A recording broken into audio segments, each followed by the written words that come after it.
থেকে 3 মিনিটের একটি ছোট গল্প শুনে যাবেন, আশা করি ভালো লাগবে। একটি ছেলে খুবই সাদাসিধা ছিল। সে একটি দোকানে চাকরি করত। ছেলেটির বেতন ছিল মাত্র 5,000 টাকা। ছেলেটির দোকানের সামনে দিয়ে প্রতিদিন একটি মেয়ে স্কুলে যেত। মেয়েটি প্রতিদিন বোরকা পরে যেত, কিন্তু প্রায়ই মুখটা খোলা থাকতো। একদিন হঠাৎ করে ছেলেটির নজর পড়লো মেয়েটির দিকে। এভাবে বেশ কয়েকদিন যাবার পর মেয়েটি বুঝতে পারলো ছেলেটি তাকে লক্ষ্য করে। মেয়েটিও বাঁকা চোখে ছেলেটির দিকে তাকাতে শুরু করলো। ছেলেটি মেয়ের চলাফেরা দেখে মুগ্ধ হলো। আফসোস করতে লাগলো, ইস, যদি আমিও আজ পড়াশোনা করতে পারতাম, তাহলে সাহস করে মেয়েটির সাথে কথা বলতে পারতাম। মেয়েটি বুঝতে পারলো ছেলেটি তাকে ভীষণ পছন্দ করে। তাই একদিন মেয়েটি ছেলেটির দোকানের পাশে দাঁড়িয়ে রইল। তখন ছেলেটি দুপুরের খাবার খাওয়ার জন্য দোকানের বাইরে আসে। সে চায়ের দোকানে গিয়ে 5 টাকার একটি রুটি খেয়ে পানি পান করে আসতে লাগলো। তখন মেয়েটি তার কাছে গেল। তুমি ভাত খেলে না, রুটি দিয়ে পেট ভরবে? তখন ছেলেটি মেয়েটিকে দেখে অবাক হয়ে গেল। তখন ছেলেটি বলল, আমি ভাত খেলে আমার মা, বাবা আর ছোট বোনকে কি খাওয়াবো? মেয়েটি শিক্ষিত, তাই অল্পতেই বুঝে গেল। সে হাত ধরে বলতে লাগলো, তাহলে তুমি যে আমাকে পছন্দ করো, আমাকে কি খাওয়াবে? তখন ছেলেটি বলল, আমি তো তোমাকে আপন করে পাওয়ার জন্য দেখি না, কারণ সে যোগ্যতা আমার নেই। তবে এটা সত্যি যে তোমাকে দেখলে আমার খুব ভালো লাগে, তাই দেখি।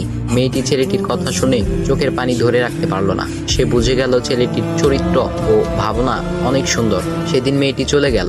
বাসায় গিয়ে রাত্রিবেলা মেয়েটি অসুস্থ হয়ে পড়ল। পরে তাকে ডাক্তারের কাছে নিয়ে আসা হলো। বলা হলো মেয়েটার 2টি কিডনি নষ্ট হয়ে গেছে। তখন মেয়ের বাবা ফোন করলো তার বন্ধুর ছেলেকে, যার সাথে বিয়ে দেওয়ার জন্য সে পাগল। কিন্তু মেয়েটি তার বাবার পছন্দের ছেলেকে বিয়ে করতে রাজি না, কারণ সে ছেলেটি টাকা থাকলেও কি হবে, তার চরিত্র খারাপ, সে লোভী। এদিকে মেয়েটির কোনো লোভ ছিল না। যাই হোক, হবু জামাই আসার পর তাকে সব খুলে বলল, তোমার থেকে একটি কিডনি খুলে আমার মেয়েকে দাও। তুমি তো বলছো আমার মেয়েকে তুমি অনেক ভালোবাসো, তাকে পেলে তুমি ভালো হয়ে যাবে, তাহলে আজ পরীক্ষা দাও। তখন ছেলেটি বলল, আমি আপনার রোগা মেয়েকে বিয়ে করতে পারবো না, আমার কি সুস্থ মেয়ের অভাব নাকি? এ বলে সে চলে গেল।